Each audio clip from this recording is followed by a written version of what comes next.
Hello everyone. Today I'll guide you through the process of unlinking your FACEIT account uh, from Steam.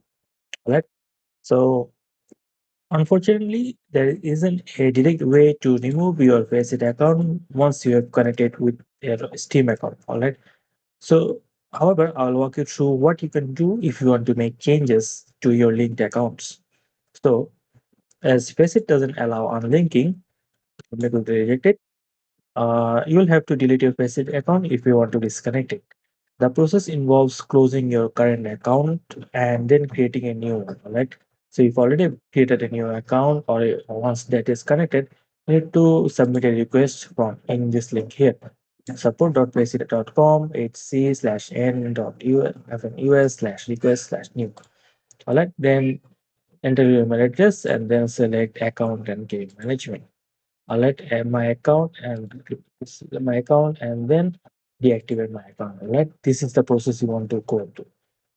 All right, this involves closing your current account and then in creating a new one. So start by searching for FaceIt, delete account, and you see this link pop up on top of your search engine.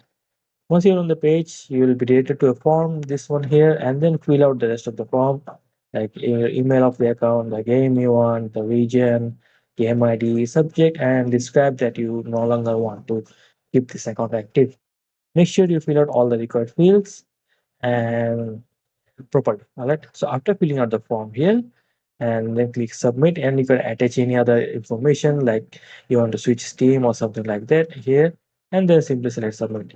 Please note that deleting your FaceIt account is permanent. So as you can see here, there's no unlink option here, and once you do this, this is permanent. All right.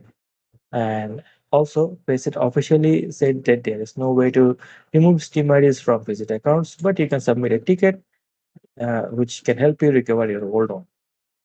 All right. So also I found the same solution in another forum, which is from Steam community, that they do not allow new Steam account as the system can cause people to evade facing bans and such. And you know why they have not made this system easily available. All right. So make sure to use this method here. Delete your account, create a new one, and then connect it with the proper Steam account you want to connect with. And that's all for this video, and I'll see you in the next one.